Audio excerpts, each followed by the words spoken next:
Now, once again, Raymond Arroyo. Welcome back to The World Over Live. My next guest has been leading a global effort to ensure the right to clean water for every human being in the poorest parts of the world. He also works to raise awareness among the world's richest nations about how precious water resources are.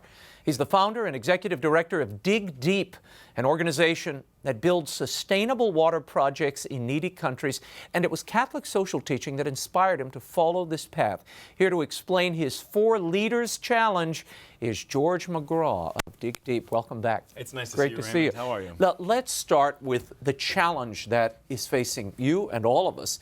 What is the situation with the scarcity of water around the world, here and abroad? Absolutely. We have 2 competing problems. The first is water poverty. Nearly 1 billion people still live in it around the world, some of them right here in the United States. And that seems incomprehensible to me. It really is so crazy. Dirty water is killing so many people a day that you could fill 10 Boeing 747s with them. Wow. Yeah.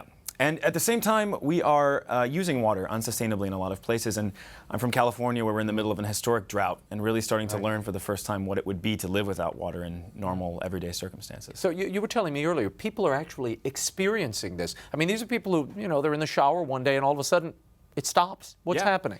Just about a month ago, we started to see this spat of water loss in northern and central California. And these people, like you said, go to their taps or to their showers or to their laundry machines, and they go to turn on the tap and nothing comes out because the drought has been so bad that they've lost access at home, and no one's really sure exactly what's going to happen. And these are private wells that have just run dry. These are just people's homes. Now, but that's it, right? It's really just a drought. That's the scarce resource of water here in the United States. Is that the primary source? Yeah, I think that we need to be smarter about the way we develop as a society. I think in 15 or 30 years we could start to see bigger challenges as water scarcity becomes an issue in the United States, especially in the West. But for now, it's drought. And these reservations you were telling me, Indian reservations are also depleted of water. How did this happen? It's not so much a depletion problem all the time. It's surprising to most of us. We think of water poverty, we think of places like Latin America or Africa, but Raymond, 13% of American Indians, I know I've said it on this program before, live without a tap or a toilet at home. And where we work on the Navajo Reservation in New Mexico, that's about 40% of people that just use a simple pit latrine in their backyard and then walk to a local livestock pond or to a stream to collect the water they use all day. So you are launching this 4 Leaders Challenge with an S, you're told. With an S. Not leader. See, that's a European way of explaining it. 4 Leader Challenge. Tell me what this challenge is. What do you hope to do with it? Well, one of the primary difficulties in our work is that the Americans that we really seek to engage and the Americans we really seek to unite take water for granted. The average American uses over 400 liters of water per person per day. That's over 105 gallons. And that's just the water we use per person at home. So we're challenging people this month for 24 hours to take their water consumption from 400 liters down to just 4. For 24 hours. So you get a 1-liter bottle of water, you fill it up 4 times during the day, and you use it for everything you do. Cooking, cleaning, drinking. Bathing, brushing your teeth, making your dinner.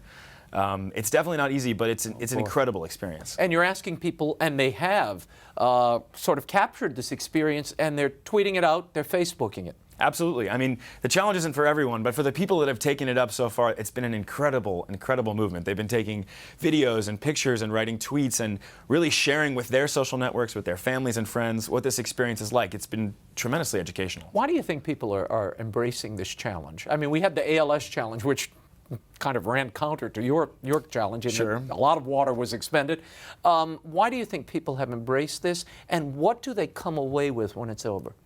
Well, I think as Americans, we're looking for a deeper experience with the poor.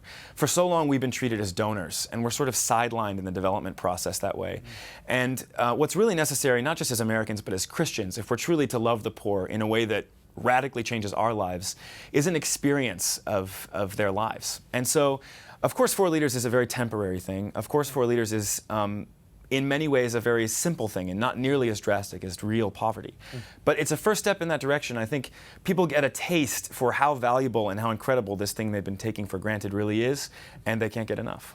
Tell me how Catholic social teaching really inspired this whole effort. How does that fit in? And Catholic schools and parishes are really embracing this, other Christian denominations as well. Yes, absolutely. So I think one of the fundamental tenets of Catholic social teaching is that we're all equal, created in God's image and likeness. And for so long, the way we've approached charity is to split people into two different groups, donors and beneficiaries.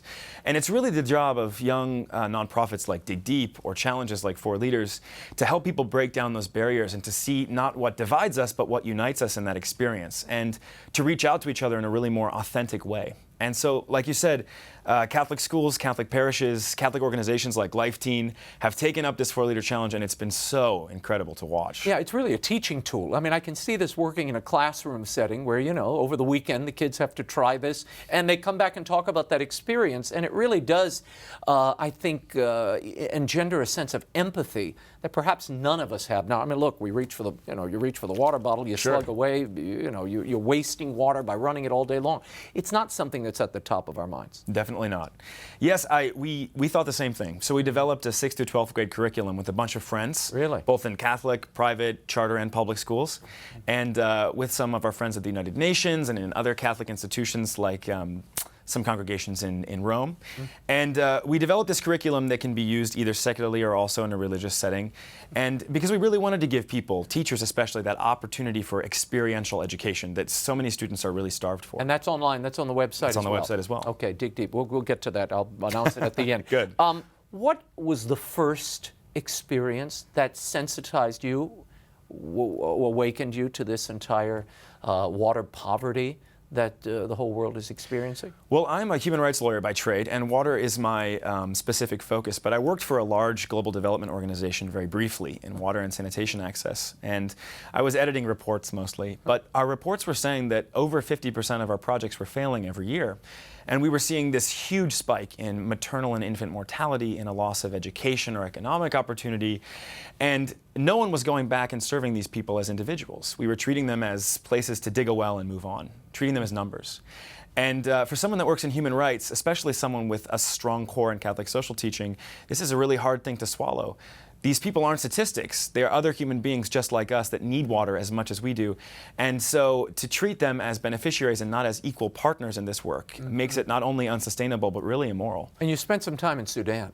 Yes, I spend time every year, a couple times a year, in both East and West Africa and all across the United States working with these communities. Did that at all crystallize this idea for you, that you had to sensitize others to what was really happening on the ground? Absolutely. I think, if you grow up in a place like South Sudan, you spend your whole day planning around how much water you have. It determines how much time you'll have at home with your children, how much you'll be able to go to school, how many other economic opportunities you can take advantage of. Yeah. And Americans have no similar experience, and so that's really what crystallized this, is seeing these people's daily struggle to really plan their entire lives around how much water access they have. And this notion of digging a well, we take that for granted too. We think you drive a piece of equipment up, you dig a well, you're out in a day. Yeah. That's not the case. It's pretty involved. Big three-step process here. Well, in some communities where we've seen other organizations come in and dig wells, they can't even convince people to use the clean water once they have access to it because they prefer the taste of dirty water. They've never experienced clean water. They don't know what its benefit is.